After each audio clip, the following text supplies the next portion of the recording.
You're not crazy. You're not too sensitive. And you're not asking for too much. You're just in a one-sided relationship. The kind where you give, and explain, and adjust, and wait, and somehow, you still feel alone. In this video, I'm going to walk you through 5 signs you're in a one-sided relationship. Not with blame, not with drama, but with clarity. Because sometimes the most painful relationships aren't abusive, they are just uneven. And if you stay until the end, you might finally understand why you've been feeling so tired, trying to be loved. Let's start with the first sign. Sign number 1, you're always the one reaching out. Let's be honest for a moment. If you stopped texting first, if you stopped calling, if you stopped checking in, how long would it take before they noticed? That question alone already hurts. In a one-sided relationship, you become the initiator of everything. Conversations, plans, apologies, emotional check-ins. You're the one who says, "Hey, is everything okay? You've been quiet. Did I do something wrong?" And at first, you tell yourself, this is love. You tell yourself, they're just busy. They're not good at expressing feelings. This is just how relationships are. But slowly, quietly, you start feeling something else. Resentment. Not loud resentment. Soft resentment. The kind that shows up as exhaustion. Because deep down, you don't want to chase. You want to be met. A relationship shouldn't feel like you're constantly knocking on a door that may or may not open. And here's the part people don't talk about. When you're always the one reaching out, you start shrinking your needs. You stop sending the second message, then the first, then the honest one. You tell yourself, it's fine. I don't need much. I'm okay. But your body knows the truth. You feel anxious before texting. You reread your messages. You wonder if you're annoying. That's not connection. That's self-abandonment. In a healthy relationship, interest moves both ways. Not perfectly, not constantly, but consistently. If the effort only exists because you keep it alive, that's not balance. That's emotional labor, being done by one person. And if this sign already feels familiar, stay with me, because the next one cuts even deeper. Sign number 2, your feelings are heard, but not held. This one is subtle, and that's why it hurts so much. They listen, they nod, they say, I understand. But nothing changes. You've explained how you feel, carefully, calmly, more than once. You've said, when you do this, it hurts me. I feel ignored. I need more reassurance. And in the moment, they seem present. They might even apologize. But days pass, weeks pass, and you're having the same conversation again. In a one-sided relationship, your feelings are acknowledged, but not protected. You're heard, but you're not considered. And over time, that creates a strange kind of loneliness. Because you start questioning yourself. Am I explaining it wrong? Am I too emotional?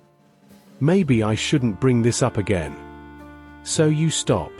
You swallow things. You downplay your reactions. You become easier to be with. Not happier, just quieter. And that's the danger. A relationship isn't built on listening alone. It's built on adjustment. Care shows up in changed behavior, not just kind words. When someone truly values you, they remember what hurts you. They try, even imperfectly. But in a one-sided relationship, your pain becomes background noise. Not because they're evil, but because they're comfortable. And you're the one paying the price. You feel like you're asking for basic decency. and getting treated like you're asking for too much. That erodes your self-worth slowly. You start believing love means patience. Endless patience. Silent patience. But love is not about enduring neglect gracefully. It's about being emotionally safe. If your feelings only matter when you're calm, quiet, and convenient, that's not emotional intimacy. That's emotional tolerance. And you deserve more than that. In the next part, we'll talk about the third sign. The one where you realize you're giving more energy than you're ever receiving. Sign number 3, you're always adjusting. They're always the same. Pay attention to this pattern. You adapt. They don't. You change how you talk, how you react, how much you ask for. You learn their moods, their triggers, their silences. You know when to stay quiet, when to be cool, when to not bring things up.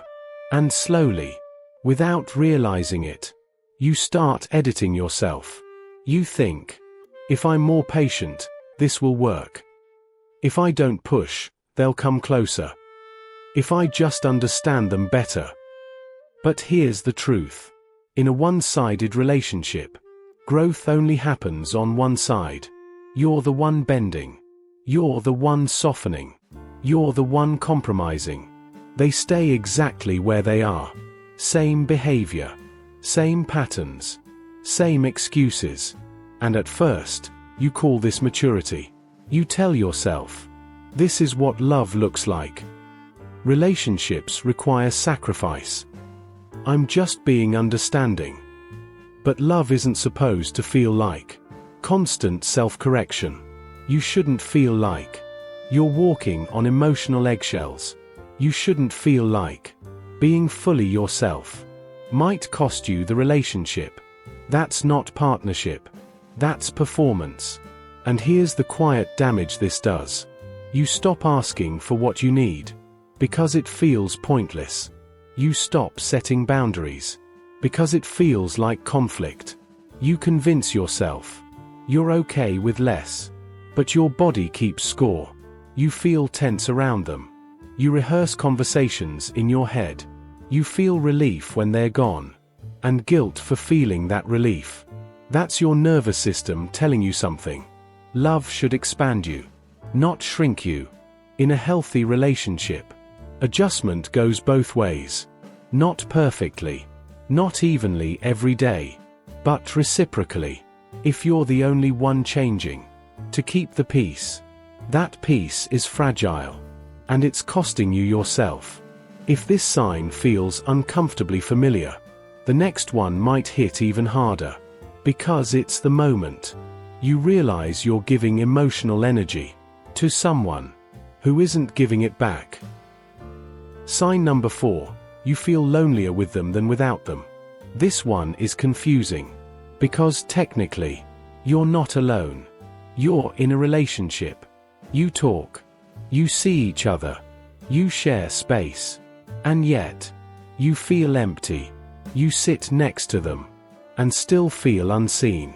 You tell them about your day, and feel like you're talking into the air. You share something important, and the moment passes without landing. That loneliness is quiet, but it's heavy. In a one-sided relationship, connection becomes shallow, not because there's no contact, but because there's no presence. They are there, but not really with you. Their phone is always close. Their attention is divided. Their emotional availability feels limited. And you start doing something painful. You stop sharing the deeper parts of yourself. You keep stories short. You don't bring up fears. You don't talk about dreams.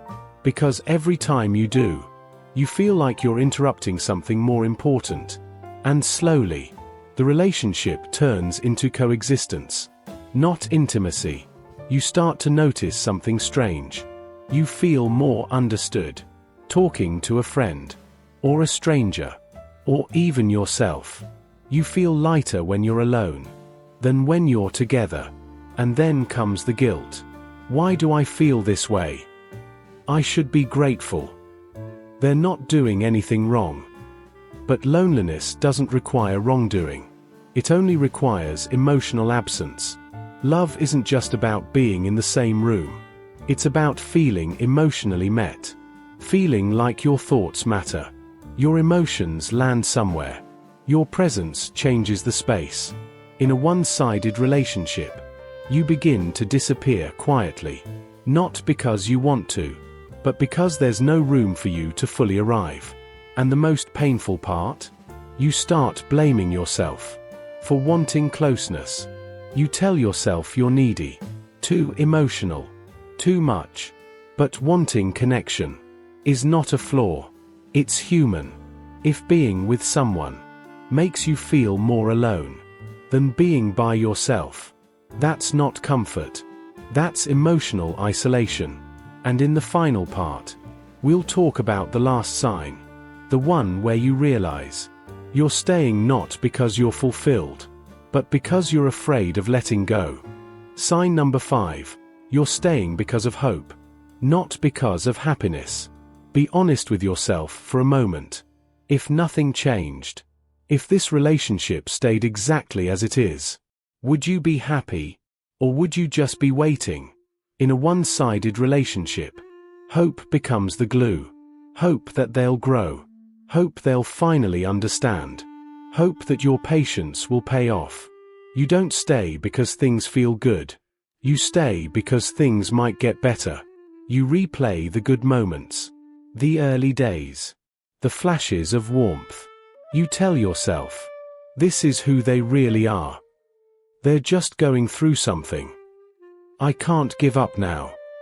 And that hope feels loving. But slowly, it turns into a trap. Because hope delays honesty. It keeps you investing in a future that keeps moving further away. You stop asking, am I fulfilled here? And start asking, what if I leave and I'm wrong? So you tolerate. You tolerate inconsistency, emotional distance, uneven effort. Not because you're weak, but because you care. And here's the quiet truth. Love shouldn't rely on potential. A relationship shouldn't survive on who someone could become. It should be built on who they consistently are. And if you're staying mostly out of fear, fear of being alone, fear of starting over, fear of losing the version of them you fell in love with, that's not commitment. That's self-protection. And there's no shame in realizing that. Sometimes the bravest thing isn't trying harder. It's telling yourself the truth. You don't have to hate them. You don't have to blame anyone. You just have to notice when love starts costing you your peace. If this video resonated with you, let it sit. You don't need to decide anything today. Awareness comes before action. And clarity is already a form of freedom. You're not broken. You were just giving to a place that couldn't give back the same way. And now, you have the language to see it.